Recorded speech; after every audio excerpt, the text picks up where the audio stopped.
Hoy vas a aprender a hacer un estilo de seguimiento de tareas. Para eso vamos a usar el Sparline y contar sí. Para poder hacer esto seleccionamos las celdas y vamos a insertar y después a casilla de verificación. Las casillas de verificación son muy buenas para marcar cuando algo se cumple, pero cuando tengamos muchas tareas no se va a ver bien, así que probemos con la fórmula que hablábamos recién. En la celda al lado empezamos a escribir igual Sparline, abrimos paréntesis y anidamos contar sí.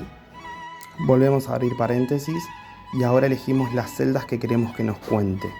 Esto es muy fácil, solamente hay que seleccionarlas. Punto y coma, y como criterio ponemos true.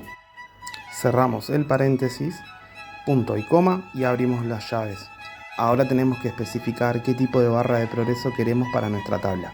Escribimos chart type entre comillas para poder especificarle qué tipo de gráfico queremos. Barra invertida, abrimos comillas y ponemos el tipo, barra en este caso.